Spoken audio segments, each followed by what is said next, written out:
They didn't invite me to the family dinner. It wasn't the first time, but this one cut differently, sharper, cleaner, like a paper slice across old scars. The message had come through my sister Emily's voicemail, wrapped in the polite venom our family mastered long ago. "You're always so busy. We figured you wouldn't want the hassle." Busy. As if building something from the dust of dreams was an inconvenience. As if choosing ambition meant forfeiting affection. But they hadn't seen the nights I worked alone under flickering fluorescent lights, the ramen dinners eaten between pitch decks, or the loans I paid off before I ever treated myself to something as simple as silence. No, to them, I was the ghost in the family album, the girl who had once burned too brightly, then vanished into her own making. So I didn't argue. I didn't beg. I simply let the evening pass like a storm I had long since learned to survive. While they sat around Aunt Clarissa's mahogany table, crystal glasses clinking, laughter echoing through curated smiles, I made an announcement of my own. To the boardroom. To the world. I had sold my company. $200 million. The number echoed in the conference room like a hymn, washing over the attorneys and executives who had doubted me at the start, now rising to toast my victory. I remember looking down at my phone later that night. Group texts buzzing with dessert photos. My brother's new Porsche parked just so in a snapshot beside the cheesecake. My sister's Prada heels tucked under the same table where I had once been told to be realistic. I smiled then, not from bitterness, but from clarity. Because those new cars? They were my bonus now. Their comfort, their bragging rights, their little illusions of success, all paved with the bricks of what I built. And I had finally left the house where I was born invisible, only to return as the architect of my own empire. I didn't always know I'd build an empire, but I did know how to stay quiet. How to listen to the spaces between words, between "you're so dramatic" and "she's just more responsible than you." In those pauses, I learned the contours of invisibility. I memorized the tone of a conversation right before my name was dropped from the guest list. The rehearsed surprise when they forgot to tell me about gatherings, trips, celebrations I was never meant to attend. They liked me better as a cautionary tale. "She's doing something in tech," my mother would offer at book club brunches, waving her mimosa like a wand, dismissing the life I had carved from spreadsheets and sleepless nights. My father would nod and add, "She always was headstrong. Headstrong. Stubborn. Too much. And always too busy." But they hadn't seen me that night 5 years ago, curled on the bathroom floor of my one-bedroom apartment, shaking from the news that my co-founder had backed out, taking half the funding and all the connections with him. They hadn't seen the 25 rejection emails I received in a single week or the way my bank account hovered just above zero while I smiled through video pitches. They didn't see any of it. They didn't want to. My success, when it arrived, would be too inconvenient for their narrative. Too loud for their version of me. So I stopped explaining. I learned to keep the best parts of myself behind glass, like a rare artifact in a museum no one in my family ever bothered to visit.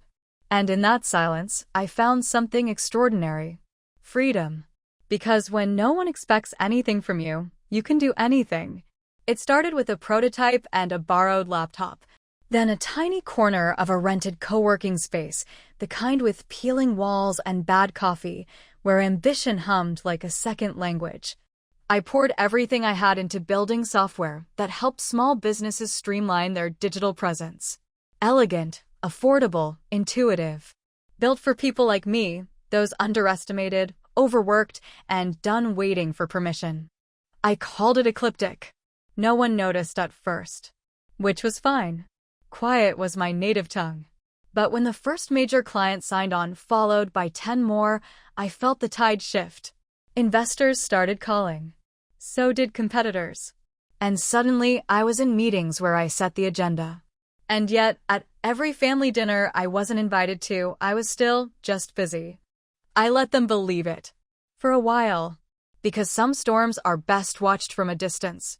I used to stand outside those rooms, literal and figurative, where decisions were made, where stories were shaped, and where my absence was always noted but never questioned. Rooms where cousins debated stocks they barely understood, where uncles traded real estate tips with cigar smoke curling above their heads, and where I was always offered the seat nearest the kitchen. Just in case I wanted to help. "You don't really like this stuff anyway," my cousin Thomas once said with a shrug, sliding his whiskey glass toward me as if I were the server. He didn't know I'd outmaneuvered his firm for a contract 6 months earlier. I never told him. Some victories bloom best in silence. I remember being 15 the first time I realized what those rooms were. At Grandpa's old lake house, before it was sold off in the quiet implosion of the family trust. The men gathered in the study after dinner, doors closed, voices muffled. The women cleaned up, my aunts chatting about nothing that mattered, my mother correcting my posture with a glance. "You should be more like Emily," she whispered. "She doesn't interrupt." Emily, my sister, golden even then, already accepted to Yale summer programs, already rehearsing for the role of daughter-in-law to some East Coast dynasty. I, meanwhile, had stayed up the night before building a mock website for a school project. I showed it to no one. It wasn't worth the size, the way their eyes glazed over when I spoke of code and wireframes. That was the last year I asked for a seat at the table. Instead, I built my own. Brick by digital brick, platform by update, I assembled something they never saw coming. While they chased title and pedigree, I chased function. While they measured success by dinner invitations and who wore what watch, I measured it in lines of code, in bounce rates, in user feedback metrics. I knew my clients by name. I knew my users by their frustrations. And I fixed what needed fixing, all without a single toast raised in my name. Until now. That night, while they toasted my brother's new job and gushed over Emily's Paris engagement photos, I finalized the sale. 200 million. Clean. The final wire hit my account as I sipped wine alone in my glass-walled apartment, overlooking the skyline that had never judged me. My lawyer called it a record deal. I called it my liberation. Their new cars, the ones gleaming in their social media posts, captioned with humility-laced hashtags like #grateful and #earnedit, they came from me. Every chrome trim and leather seat paid for by the back-end licensing of a company they never asked about. They'll never admit it, but they'll feel it. Every time the interest rate on their mortgage dips because my company's credit algorithm flagged them as low risk. Every time they swipe a card backed by fintech, I help streamline. Every time they drive their sleek new vehicle, unaware that the dealership was part of my acquisition portfolio. And me? I'm no longer knocking at their door. I've bought the building. There's something strange about seeing your name on a check that large, how it holds the weight of a life that was never supposed to succeed. I stared at it for a long time, that 7-digit string in black ink, like a mirror reflecting every time I was told to be realistic, to aim lower, to settle down. The lawyer across the table smiled like he understood. But he didn't. Not really. He didn't know how many times I'd been introduced at family functions as the one with the app thing. He hadn't heard my uncle laugh when I said I ran my own company. "Isn't that cute?" he said, turning to refill his drink. "She's playing CEO." Playing. As if the sleepless nights and the heartaches and the self-doubt were some sort of game. As if the burn of sacrifice of watching friends drift away while I chased this fire in my chest was pretend. No, they didn't know. They didn't see the birthdays I missed, the weddings I declined because I couldn't afford to lose momentum. They didn't see the nights I cried from sheer exhaustion, curled in a blanket on my office floor with my phone buzzing beside me like a dying bee, notifications of unpaid invoices, failed integrations, bugs that needed fixing. They never asked. I never told. And so, when that money came, when my shares sold and the contracts closed and my company became part of something bigger, I didn't feel joy, not immediately. I felt something else. Stillness. As if all the noise had stopped and I could finally hear my own breath, steady and sure. My name was on that check. The same name they'd spoken with caution at family dinners. The name they'd attached to whispered comparisons and warnings. "You don't want to end up like her," I'd once overheard Aunt Joanna murmur to her daughter after I left the room. But now, that name was inked in bold. And that name would appear in headlines by morning. The press release was scheduled for 8 a.m. My PR team insisted on a soft launch, just a whisper in the business journals before the big interviews came. But I had other plans. I wanted them to find out like I had found out about their dinners. Casually. Offhand. As if they didn't matter. So I posted a simple story on my rarely used family group chat. Ecliptic has been acquired. 200 million. I'll be busy again. Love to all. Smiley face. The silence was immediate. It stretched so long, I could almost hear their breathing. I imagined them reading it over coffee, squinting at their phones, blinking once, twice, trying to comprehend. Emily was the first to reply. Wait. What? Then my mother. You sold the company? For that much. And then nothing. For a while. As if they were calculating all the ways they'd failed to see me. I went back to sipping my wine. Let them sit with it. Because for once, I wasn't the one left out. The message hung in the digital air longer than I expected. No hearts. No wow. Not even one of Emily's passive-aggressive, so proud of you, exclamations with an obligatory emoji. I imagine the scene. My mother in her breakfast nook, eyes darting over the group chat while my father adjusted his glasses, rereading the figure. 200 million. Not 100,000. Not some nice bump from a local business sale. 200 million. And suddenly every Sunday brunch I'd missed, every birthday card signed with lukewarm affection, every conversation that stopped short when I entered the room, those were all on trial. But not by me. By the truth, echoing across the marble floors of their curated lives. Because the thing they never understood was this: I didn't need to be invited to their table. I was building the table the whole time. And now? They'd need my permission to sit at it. It wasn't just the company that sold. It was what it represented. Years of underestimated potential, of rooms I entered where no one expected me to know more than the menu. Clients who addressed their questions to my male staff until I cleared my throat and watched their faces recalibrate. Investors who patted my shoulder instead of shaking my hand. And family who sent texts like, "Don't be offended. You're just hard to schedule around." That message, sent 2 months ago, when they planned the dinner I was left out of, looped in my mind like a chant. I'd reread it then, sitting alone in my office at midnight, hands trembling with fatigue and caffeine, wondering if maybe they were right. Maybe I was too hard to fit in. Too driven. Too different. But now? Now they knew. The next message came from Aunt Joanna. So proud of our little entrepreneur. This is why we always said you were destined for big things. I almost laughed. Not out of cruelty, but from the sheer, surreal absurdity of watching someone try to rewrite history in real time. Joanna, who once told me at Thanksgiving that some people are just better suited to support roles. Support roles. I remembered that night because I left early, drove back to my apartment, and built the prototype for what would become the signature UX of Ecliptic's platform. Pain is funny that way, it either buries you or builds you. I chose the latter. Back in the group chat, the messages came faster now. Cousin Thomas. We always knew you'd be the first billionaire in the family, face with tears of joy. Emily. Wish you'd told us earlier. We would have celebrated with you. Would've. As if celebration was ever offered without strings. As if I hadn't spent years watching them lift champagne flutes to each other's accomplishments, while my own sat unopened in the corner. But I didn't reply. Not yet. Instead, I opened the document my lawyer had emailed me earlier that day. A shortlist of investment properties, one of which just happened to be the luxury condo complex where my parents had downsized after retirement. I tapped a red circle around the building. Not out of vengeance. Out of poetry. Let them call it coincidence.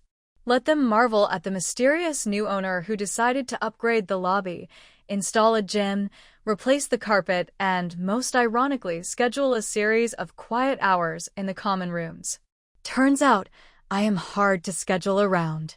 especially when I'm signing the checks.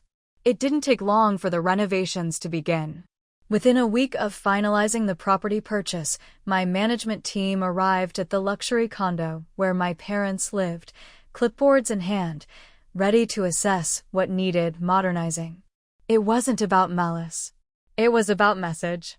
Sometimes, power doesn't shout. It changes the furniture. I watched it unfold from a distance, emails forwarded to me with subject lines like new ownership update, and upcoming changes to building policy. I could practically hear my mother's voice rising as she read them aloud in the sunlit kitchen she often posted on Instagram. The same kitchen where I once offered to help with tech support and was handed a towel to dry dishes instead. When I was a child, that home was a fortress of expectation. There were rules for everything: how you spoke, how you dressed, how you fit in.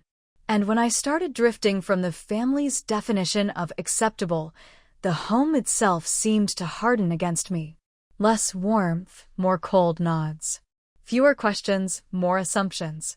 But now, that same building had my name, albeit quietly, on its deed. I didn't want them to know. Not yet. This wasn't about gloating. It was about restoration. Of balance. Of self-worth. Of every tiny sliver of dignity I'd swallowed in silence just to keep the peace. The building changes were subtle but intentional. Gone were the outdated beige carpets my father once raved about as classic. Replaced by sleek, modern tiling in obsidian and slate. The pool, once closed half the year, reopened with extended hours and new lounge furniture.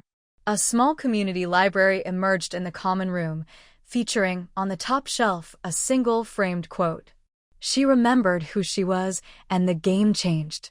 Layla Delia. I knew my mother would notice. I also knew she wouldn't admit it. That was the dynamic. Always had been. Passive dismissals when it came to me, followed by quiet mimicry once I'd proven right. Like the time I cut my hair short and she clucked her tongue in disapproval, only to appear with a similar cut a month later. Or when I left my job to start Ecliptic and she said, "Well, that's risky," then proceeded to quote my success stories at Bridge Club as if she'd always believed. Even now, I pictured her walking past that framed quote and pausing, just for a breath, before pretending she hadn't read it. Let her pretend. Let them all pretend. They could cling to their curated memories. I had something better. Reality. A life built without their approval. A victory not handed, but earned in darkness, isolation, and the quiet conviction that I was not who they said I was. Not flaky. Not impulsive. Not invisible. Just someone who chose to build quietly and now owned the walls they once excluded me from. It was 2 weeks after the sale when the second family dinner happened. This time, I wasn't just uninvited, I wasn't even mentioned. Not even a stray text from Emily. Not a crumb of acknowledgement that my life had just changed permanently. That I had changed. They gathered at Uncle Martin's this time, a sprawling house with French doors and tall hedges where my presence had always been tolerated rather than welcomed. I used to help in the kitchen there, wearing my best smile, absorbing every offhand remark like a sponge, still doing that online thing, or you should have gone into finance like Thomas. That night, I received a photo. Emily, wine glass in hand, grinning at the long dinner table. A passive caption on her story: "Family time is the best time, heart, #grateful, #blessed." I stared at the photo for a long while. Not out of longing. Not anymore. Just to remember. To remind myself how many times I had tried. Tried to show up. Tried to be small enough, pleasing enough, available enough. I used to believe family was a garden you tended with patience. But some gardens are built on salt and pretense. And no matter how much you water them, nothing true grows. That night, instead of dressing for a dinner I was never invited to, I walked the newly paved rooftop of one of my company's smaller satellite offices. It overlooked the river, the skyline carved against dusk like a promise. My CFO had joined me. "You seem quieter tonight," she said gently. I nodded. Just reflecting. She smiled. You've done something rare. Don't forget that. I didn't respond right away. I let the wind speak first, lifting my hair off my shoulders like a whisper of every version of me that had once tried too hard to be loved by the wrong people. Do you ever stop wanting them to see it? I asked. She didn't answer quickly. She looked out across the horizon, then back at me. No, she said. But you stopped needing them to. That landed like a stone in a calm pond. She was right. I may always carry the ache, but I no longer needed their applause. I didn't need a chair at their table to know I had built something worthy, something lasting, something that had my fingerprints on every wireframe, every pitch, every sleepless night stitched into the foundation. I had spent years shaping a seat at their table. Now, I was building entire rooms they weren't brave enough to step into. It started with a phone call from my mother. She never calls. It's always a text, a forwarded link, or a lukewarm emoji reaction to my rare family group messages. But that evening, just past 10 o'clock, my phone lit up with her name. And for a full 30 seconds, I just stared at it, as if it were a name I'd forgotten how to say. I answered. Not because I owed her anything, but because I wanted to hear the tone. "Hi, sweetheart," she said, too quickly, too sweetly. That voice I knew so well. The one she used when asking for favors wrapped in faux affection. "Are you free to talk?" Talk. That was rich, coming from the woman who once said, "Let's not bring work into it," whenever I dared mention my company at dinner, yet spent 20 minutes bragging about Thomas's sales quota. "I have a few minutes," I replied, watching the city lights blink from my penthouse window. "Well, we were just talking about you tonight." "At dinner," she began. "Ah, so there was a dinner. Not that I was invited. But I smiled anyway. Some smiles are armor." "I see," I said. "Yes, and your cousin Lauren was asking all about your, what do you call it? The software?" She said her firm might be interested in using it. And I thought, maybe this is a good time for us to reconnect. You know, now that you've had that big milestone. The sale of my life's work reduced to a stepping stone on their social ladder. I took a breath. Slow. Steady. "I appreciate the call," I said evenly. Though, to be honest, I was surprised. It's been quiet since the announcement. A pause. "Well," she chuckled, a little brittle around the edges. "You know how everyone's been so busy. Weddings and Emily's moved to DC and—" "Sure," I interrupted softly. "I know all about being busy. It was the reason you didn't invite me, remember?" Silence now. Thicker than the night outside. "I didn't mean that to hurt you," she whispered. But she had. Repeatedly. And the hurt wasn't in a single moment. It was in the accumulation. The 1,000 little cuts of being overlooked, underestimated, subtly mocked. "I know," I said. "That's what made it hurt more." She tried again. "We're proud of you. Your father and we just didn't understand what you were building. But we do now." "No," I said gently.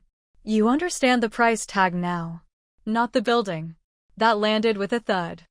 I could almost hear her inhale. "I hope," I continued, "that one day you'll understand both. But I'm no longer waiting for that day to love myself." And with that, I let the silence return to her side of the line. Not out of cruelty. Out of peace. Because sometimes, the most powerful words are the ones you don't say. The next invitation came in a white envelope with gold trim. Tasteful. Expensive. My name etched in script as if formality could erase memory. "You are cordially invited. Emily's engagement party. A vineyard. Evening attire. Hand-selected guests." I laughed. Not out of amusement, but from the recognition. They'd pivoted. From silence to spectacle. From forgetting to folding me in, now that I had something they could use. It wasn't really about me, of course. It never was. It was about their narrative. About appearances. About finally having something to say when their peers asked, "And what is Olivia up to these days?" Now they had an answer with shine. I RSVP'd yes. Not because I needed to go, but because I no longer needed to stay away. Let them see me, not as the failure or the ghost, but as the woman who rose without their applause. Let them squirm in their pearl-button seats when they realize I didn't come back for their forgiveness. I came back because I could. The night of the event, I wore a navy silk gown cut clean through the shame they once wrapped around me. My heels echoed through the gravel path of the vineyard's entrance like punctuation. When I entered, their heads turned, not because I'd changed, but because they had never truly looked. My father approached first. Stiffer now. Time had worn down the sharpness of his judgments, but none of his pride.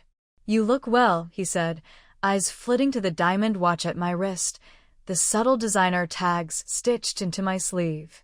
Very well. I am, I said. Nothing more. He didn't know how to ask what he wanted to ask. About the money. About the decisions. About whether I'd forgiven them. So he simply nodded, like a man conceding ground without admitting he'd lost it. Emily was radiant, of course. Always was. The type of beauty that earns applause simply by entering the room. She kissed me on the cheek, airlight. Thank you for coming, she said, as if she had done me a favor. Congratulations, I replied, and I meant it. Her joy didn't offend me. It just didn't blind me anymore. They gave me a seat near the head of the table, an afterthought elevated to guest of honor. They watched me closely, how I ate, how I spoke, as though I were still on trial. But I wasn't performing anymore. I was witnessing. Because the real power wasn't in the money or the sale. It wasn't in the headlines or the luxury high-rises. It was in sitting at their table, unbothered by their approval. It was in knowing that I had built a better one elsewhere, where my worth was not conditional, and my voice didn't echo unanswered. I raised a glass that night, not in toast, but in farewell. To the version of me who once begged for this moment. She was gone now. And the woman in her place? She owned the vineyard. The morning after the vineyard, I stood in front of the mirror longer than usual. Not to admire, not to criticize, but simply to see. For years, that reflection had felt foreign, either too much or not enough. Too ambitious, too quiet, too sharp-tongued, too soft-hearted. I had tried every version of myself that I thought might win their love. Trimmed my personality down like a bonsai, carefully sculpted to be palatable, presentable. And still, it had never been enough. But now, I didn't need to ask anymore. I looked at the woman standing there, still in the soft waves of her post-party hair, with a new steadiness in her gaze. This was not the Olivia who once cried quietly in stairwells after a family dinner. Not the Olivia who tried to laugh at their jokes that always landed just a little too close to truth. Not the Olivia who watched her siblings receive praise like confetti while her own victories were met with, well, let's hope it lasts. No. This Olivia had learned the art of remaining unshaken. This Olivia no longer apologized for building a life too big to fit into their expectations. And yet, I still carried the echoes. I always would. That's the thing no one tells you about healing. It doesn't erase. It teaches you to carry without collapse. I didn't need revenge. I didn't need to gloat. I simply needed truth. That my worth had never been up for debate. That their blindness wasn't proof of my invisibility. And most of all, that the woman who had once begged for scraps had now learned how to feed herself, wholly and unapologetically. That day, I did something small but symbolic. I went back to the co-working space where Ecliptic was born. The original one, with the dented microwave and the flickering hallway light. They'd since repainted, rebranded. But I found the corner office I once rented for $180 a month. The place where I took cold calls under warm coats and pitched to VCs with trembling hands. I stood there in silence. Not to relive the struggle, but to honor her, the girl who dared. I left a note on the window ledge before I walked out. To the one who kept going, even when no one clapped. I see you now. I always did. No signature. Just presence. Just peace. Weeks passed, and life unfolded with a quiet, deliberate rhythm. Without fanfare, without forced dinners or scripted small talk. Just stillness. The kind I had chased for years, but never fully reached until now. Then came the box. It was small, wrapped in ivory paper with a note penned in my mother's handwriting. Delivered, not by her, but by a courier, one of those choices that says everything by saying nothing. Inside, my grandmother's locket. I hadn't seen it since I was a child, watching it swing gently from her neck as she leaned over recipes, telling me that women like us were made of tougher things than silk. The last time I'd asked about it, my mother had said, "That's for Emily, obviously. She's the one who'll carry on the family line." Obviously. Funny how history rewrites itself when money enters the room. The note was short. "It's time this belonged to you, Mom." No apology. No acknowledgement of the years they believed I was the branch that wouldn't bear fruit. Just this gesture. Silent, symbolic, and late. But I didn't burn it. I didn't send it back. Instead, I held it in my hand for a long while, feeling its weight. Not just the gold, but the years it represented. The whispered legacy. The lineage of women told to be smaller, quieter, simpler. I wasn't Emily. I wouldn't carry it for decoration. I would carry it as a reclamation. I had no children to pass it on to yet. No lineage to impress or mold. But I had built something else. A company born of grit. A foundation newly established under my name to fund female entrepreneurs, especially those without the right last name or connections. And I knew exactly where that locket would go. Into a glass case at Ecliptic's new headquarters, next to the framed first prototype of our app, and a plaque that read, "For every woman told she was too much, too late, or too little. Wear your fire like a necklace." Some would think it dramatic. Others would think it poetic. But I knew the truth. It was the first heirloom I'd ever been given. And now I would make sure it wasn't the last. I moved again. Not out of necessity. God knows I could afford to stay anywhere, but out of intention. The last apartment, beautiful as it was, had become a museum of my before. The long windows, the minimalist decor, the espresso machine I bought after the first round of funding, it all whispered of the girl who still hoped they would call. And I was done waiting for ghosts. The new home wasn't bigger, just different. Warmer. Tucked into a quiet corner of the city where the noise fell away just enough to hear yourself think. The kind of place where mornings felt like grace and evenings felt earned. There were no echoes of missed calls. No corners where old shame waited. I filled the space slowly, carefully.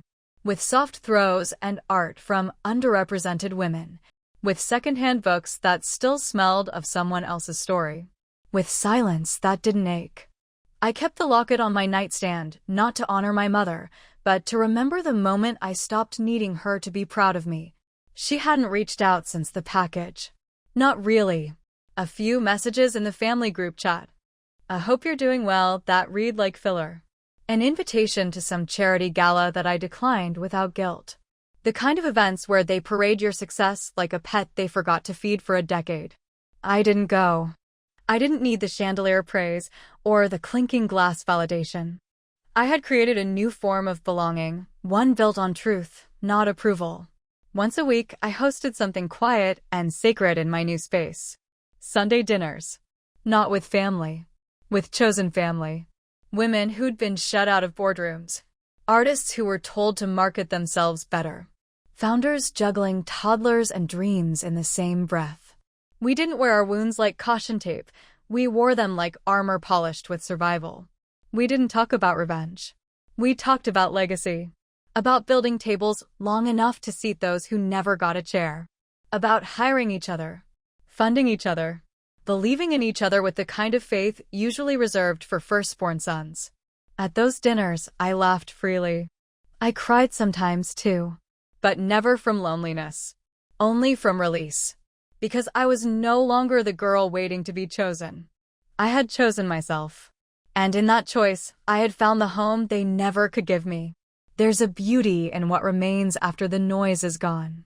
The early morning light that slants across your floor like a benediction. The silence of your own company that no longer feels like exile. The rituals you build not because someone taught them to you, but because they fit your hands just right.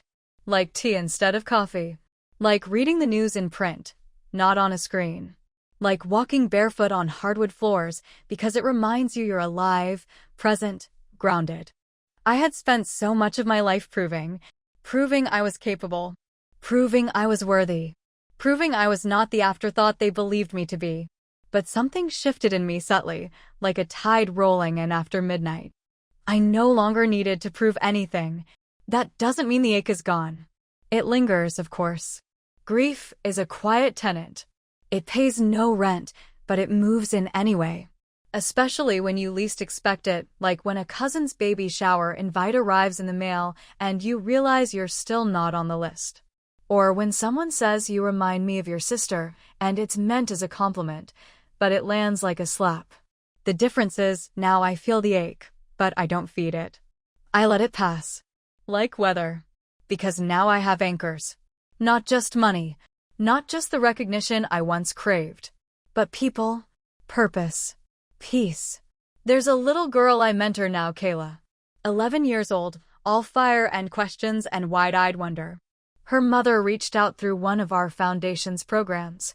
Single mom, working 2 jobs.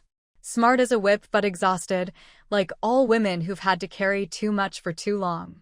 Kayla reminds me of me, before the world told me I wasn't enough. Last week, she asked me, "Do you have a family?" I smiled. I used to think I didn't. "But you do now," she asked, tilting her head, curls bouncing. "I do now," I said, and I meant it. Because family isn't blood. It's not who you're born to. It's who stays. It's who sees you when you're not shining. It's who remembers your hard days, not just your highlight reel. And sometimes, it's the people who walk into your life after you've stopped trying to impress anyone who love you, not in spite of your scars, but because of them. It came on a Tuesday. The email. Polite, professional, cold as porcelain. Subject line. Speaking invitation. Parker Family Foundation Annual Gala. I read it 3 times. Not out of confusion, but because disbelief has a rhythm. You check, then recheck, then look away, expecting the words to vanish like a dream fading at sunrise. They hadn't written me personally, of course. It was from the event coordinator, an unfamiliar name representing a very familiar brand. The same family name that once refused to associate with mine when I launched Ecliptic. The same name that scoffed at startups and apps and the silly idea of building something from nothing. Now, they were honoring entrepreneurial excellence in the next generation. I was the keynote. I stared at the screen for a long time. Not angry. Not even hurt. Just stunned at the symmetry. The Parker Family Foundation, a legacy built on inheritance, now reaching for the credibility of someone they once refused to claim. Because what's a legacy, after all, if it isn't recognized in rooms that matter? And what better story than mine? The prodigal daughter. The one they overlooked until she owned the land their stories were built on. I didn't say yes right away. I walked instead. Through the quiet streets near my office. Past the cafes where I once met with skeptical investors. Past the library where I used to work weekends to afford code classes. Past the train station where I'd cry on the platform, wondering if I'd made a mistake choosing this path. I remembered it all. I let the cold air carve those memories deep into my skin again, not to wound, but to remind. I hadn't built this life out of ambition alone. I built it because I had to survive. And now I got to choose. I wrote back that night. I accept. But I'll speak in my own words. No edits. No scripts. No approval process. The reply came quickly, of course. We're honored.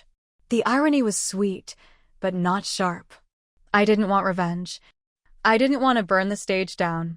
I wanted something far more dangerous. Truth. And this time, they'd have no choice but to listen. The night of the gala arrived with a strange hush in the air. I stood before the mirror in a dress that whispered elegance, not extravagance. Midnight blue silk that traced my figure like it knew my story. No sequins, no statement jewelry, no borrowed diamonds from publicists. I wanted no distractions from the woman who would take that stage. Because this wasn't about spectacle. This was about reckoning. As I arrived, the flashes came quickly, Reporters craning for quotes, their voices slicing through the evening chill like polished daggers. Olivia Parker. Over here. Is it true the foundation tried to buy your endorsement? I offered nothing more than a calm nod and walked past them. Not cold. Just above it. Inside, the ballroom was gilded and familiar, the kind of space where I used to serve hors d'oeuvres as an intern while my cousins accepted awards. Now, I walked in as the headliner. I could feel them watching. Aunt Joanna, who once called my business a hobby.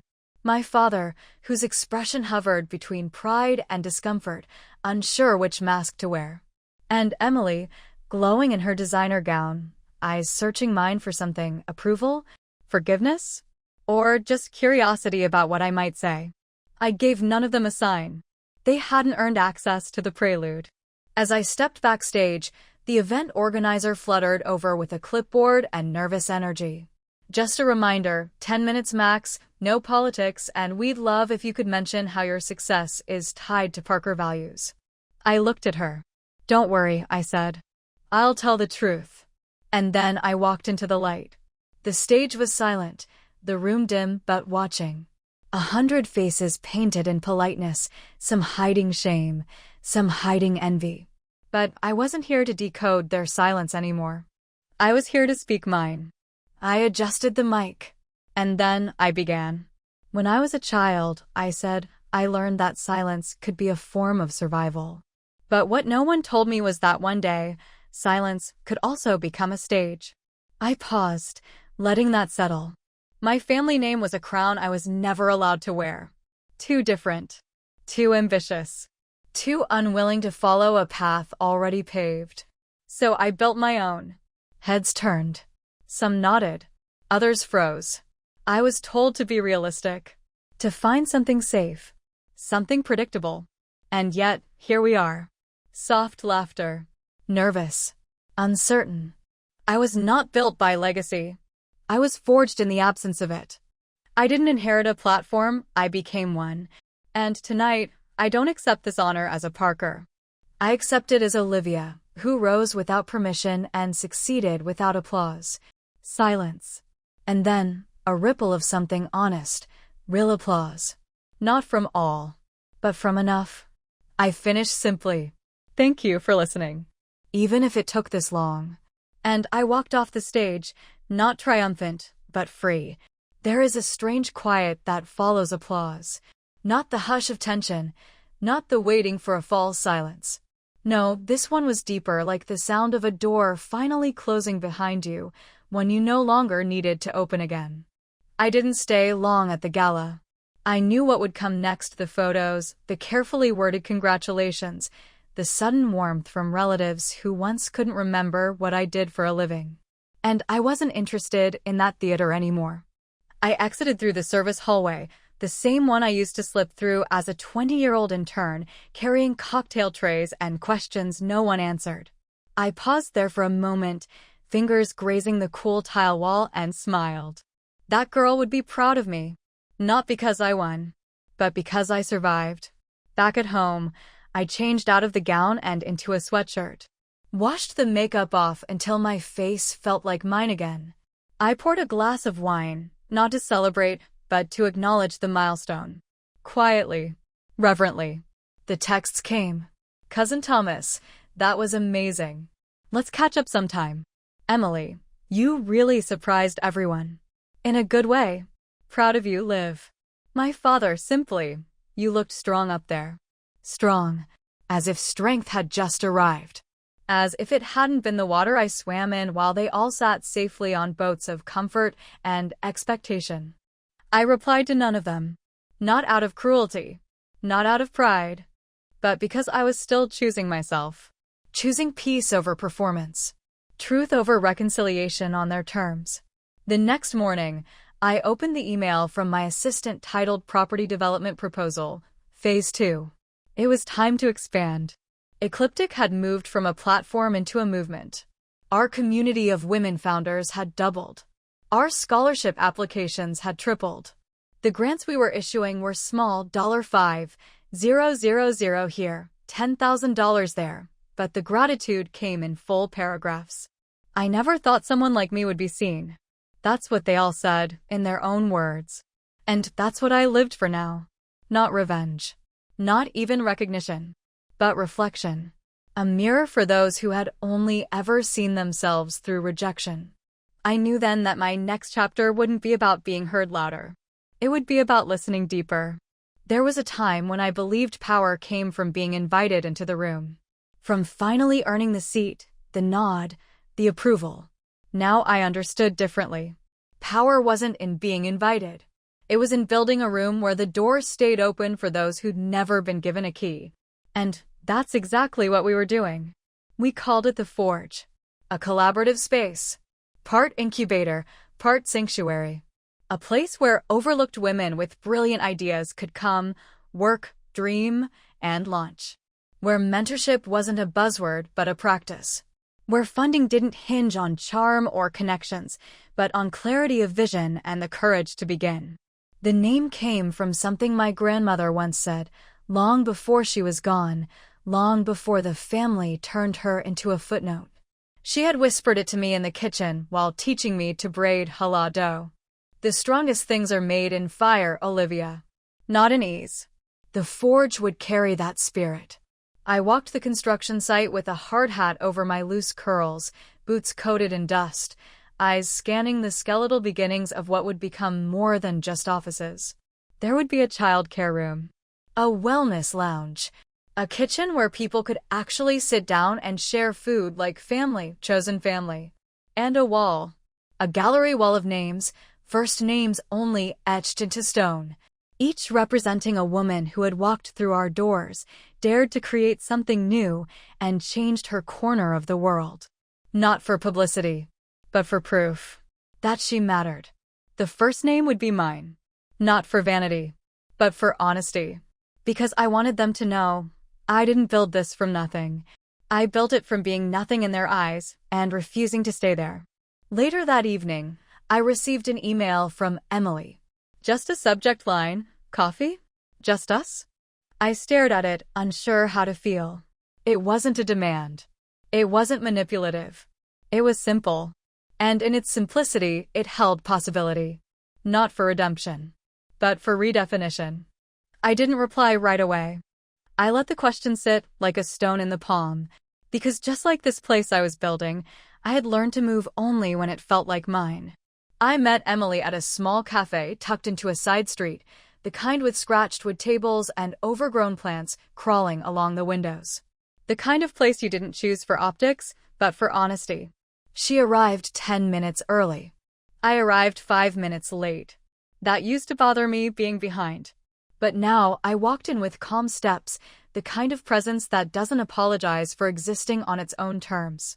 She stood when she saw me, that familiar half-smile curling at the edges.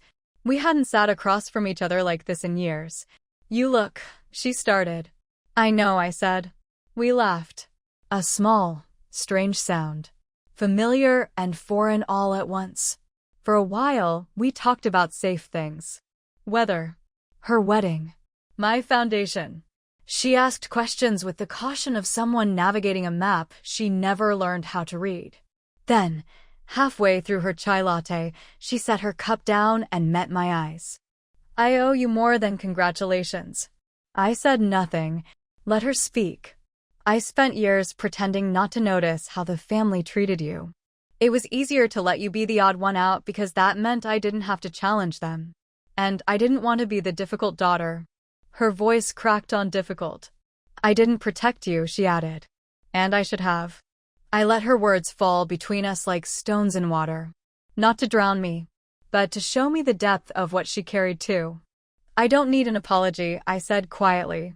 But I won't lie. I needed one once. She nodded. I know.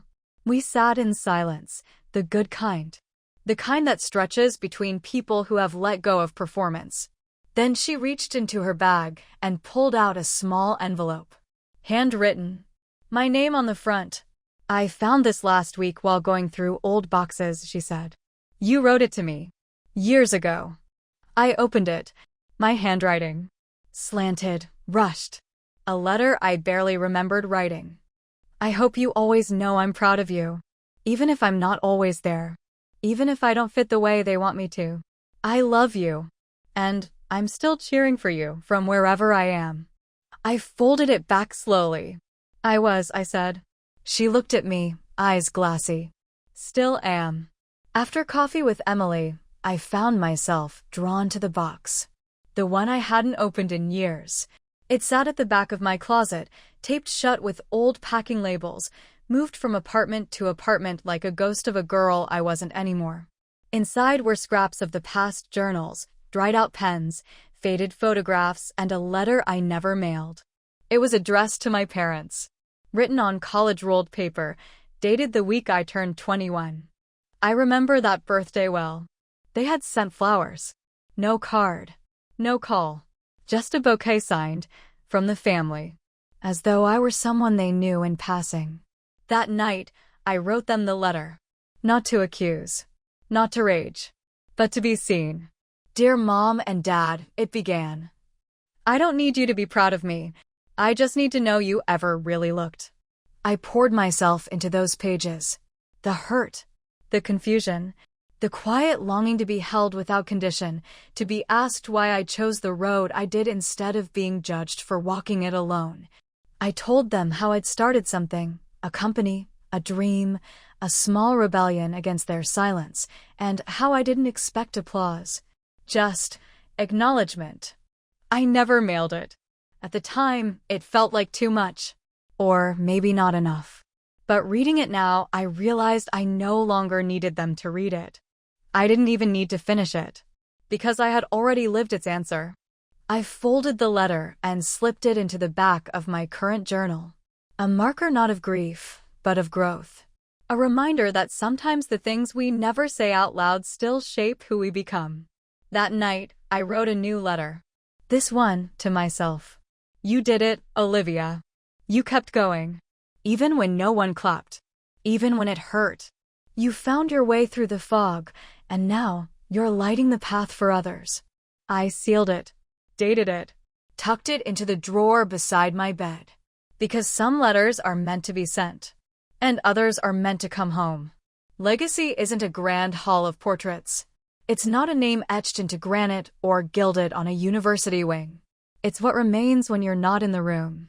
It's the ripple you leave in the lives of people who never knew your face, but felt your impact. And I was beginning to see the outlines of mine. The forge had opened its doors. The ribbon cutting was modest, just how I wanted it.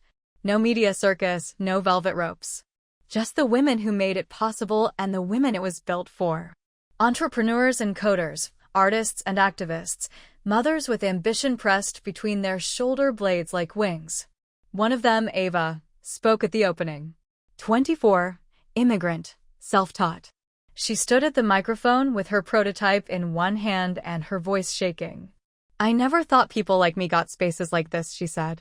But here I am, because someone who never met me decided I was worth the risk. She looked at me then, her eyes shining not with awe, but recognition. That's when I knew. This was it. Not the stage. Not the applause. But this moment where one woman stands taller because you dared to rise first. After the ceremony, I stayed behind. Walked the halls slowly. Ran my hand along the smooth wood table we had built in the center of the common room, a table large enough for everyone. A table I never had growing up. There was a note tucked into the bookshelf near the entrance. Handwritten. No signature. Thank you for not closing the door behind you. I folded the paper and kept it in my pocket all day. Not for show. For remembering. Because I'd spent so long trying to get through that door. I didn't realize the real triumph would be in holding it open. And when I looked around, at the quiet laughter in the corners, at the whiteboards scribbled with wild ideas, at the coffee cups scattered like offerings, I understood something I never had before. I wasn't just healed. I was whole. It happened in the most unexpected way. I was walking through the forge, pausing by a group of women huddled around a prototype display, a digital art marketplace coded entirely by survivors of domestic abuse, when one of them looked up and said, "Olivia Parker?" I turned. She smiled wide. I've read everything about you. You're her. I laughed, gently correcting her. I'm me. No, she said. You're the one who made space. And then she said my name again. Not with reverence. Not with surprise. But with rightness. Not the dismissive "Liv" my family used when I spoke too passionately. Not the clipped Olivia said like a reprimand. Not even the sugar-coated "darling" used to soften rejection. Just my name, spoken like it belonged to someone whole. It startled something in me. Because when you've gone so long being spoken about instead of to, hearing your name said with kindness is its own kind of resurrection. Later, as I sat in my office, a soft, sunlit space overlooking the courtyard garden, weary from the day, I thought of all the versions of myself I had left behind. The girl who apologized before she spoke. The woman who overexplained every ambition like it needed justification. The daughter who waited for love to arrive through approval. Gone. Not forgotten. But transformed. I picked up a pen and started writing the next phase of the Foundation's mission, expanding our reach to rural areas, increasing grants for Black and Indigenous women, building a mentorship network that didn't rely on alumni clubs or nepotism. Because I didn't want to be remembered as the woman who succeeded despite it all. I wanted to be the reason someone else didn't have to.